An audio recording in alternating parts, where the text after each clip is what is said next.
Welcome to epitome IAS. నేను మీ గణేష్ సార్ని. ఇప్పుడు మనం ఏపీపీఎస్సీ ఎగ్జామ్లో నెగిటివ్ మార్కింగ్ ఏ విధంగా తగ్గించాలి అనే అంశం గురించి మాట్లాడతాం. చాలామంది విద్యార్థుల్లో ఈ కన్ఫ్యూజన్ ఉంది, నెగిటివ్ మార్కింగ్ ఏ విధంగా తగ్గించుకోవాలి. ఒకటండి, నెగిటివ్ మార్కింగ్ గురించి మీకు గుర్తొచ్చినప్పుడు మీకు ఒకటే గుర్తుండాలి, పరిగెత్తి పాలు తాగడం కంటే నిల్చొని నీళ్ళు తాగడం నయమని చెప్పేసి. ఈ యొక్క సామెత మీ యొక్క బ్రెయిన్లో ఎప్పుడు మీ ఎగ్జామ్ రాస్తున్న కొద్దీ అది ఆలోచిస్తూ ఉండండి.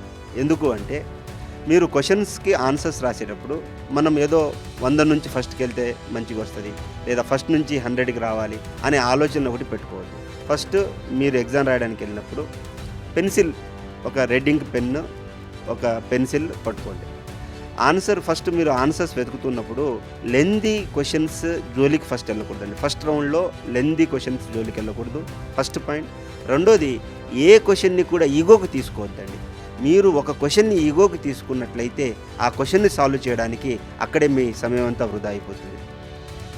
ఫస్ట్ థింగ్ మనం పెన్సిల్ తీసుకున్నాం, సెకండ్ లెందీ క్వశ్చన్ చేయాలి, థర్డ్ థింగ్ ఏం చేయాలి అంటే, ఇచ్చిన క్వశ్చన్ పేపర్లో మనకు తెలిసిన అంటే సింగిల్ స్టేట్మెంట్ క్వశ్చన్స్ ఉంటాయి. అంటే ఒక క్వశ్చన్ ఇచ్చి 4 ఆప్షన్స్ ఇస్తాడు, టు ద పాయింట్ ఇస్తాడు. ఆ పాయింట్ మీకు వస్తుందా రాదా చూసుకోండి. ఆన్సర్ ఒకవేళ రైట్ అయితే రైట్ అని పెట్టేసుకోండి. ఒకటి. నెక్స్ట్ 4వ థింగ్ మనం ఏం చేయాలి అంటే, ఒక క్వశ్చన్ చదివారు, ఆ క్వశ్చన్ మీకు ఆన్సర్ రావట్లేదు, మీరు చేయాల్సిన పని ఏంటంటే అక్కడ డి అని ఒక మార్క్ పెట్టుకోండి, లేదా డౌట్ అని, లేదా మీకు ఏ కోడ్ వర్డ్ ఉంటే ఆ కోడ్ వర్డ్ అక్కడ చిన్నగా రాసుకోండి. అలానే కానీ మళ్ళీ అక్కడ ప్యాసేజ్ రాయడానికి ప్రయత్నం చేయవద్దు, చిన్న మార్క్ డి అని పెట్టుకోండి.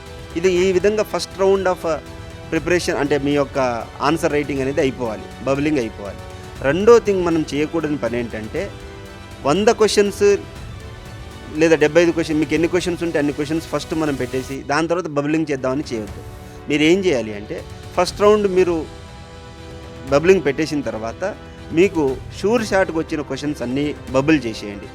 ఇది బబుల్ చేయడం వల్ల మీకు వచ్చే బెనిఫిట్ ఏంటంటే, మీకు ఎగ్జాక్ట్ షూర్ షాట్ అన్న క్వశ్చన్ మీరు అక్కడ ఆన్సర్ అనేది పెట్టేస్తారు.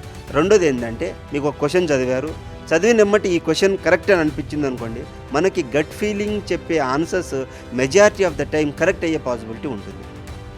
దాని తర్వాత కొన్ని ఎలిమినేషన్ టెక్నిక్స్ మీకు ఆల్రెడీ తెలిసినట్లయితే, ఆ ఎలిమినేషన్ టెక్నిక్స్ ఎగ్జామ్ ముందు ఒక 20-30 సార్లు మీరు ప్రాక్టీస్ చేసినట్లయితేనే మీరు ఎగ్జామ్లో ఎలిమినేషన్ టెక్నిక్స్ ఫాలో అవ్వండి. అంతేలే కానీ ఎగ్జామ్లో కూర్చొని మీరు ఎవరో ఇక్కడ టాపర్ చెప్పారు, ఏదో ఇన్స్టిట్యూషన్లో టీచర్ చెప్పారు అని ఆ మెథడ్స్ మీరు ఎగ్జామ్లో ట్రై చేయొద్దు. సో ఈ యొక్క మెథడ్స్ మీరు ఫాలో అయినట్లయితే మీకు నెగిటివ్ మార్కింగ్ అనేది తగ్గుతుంది.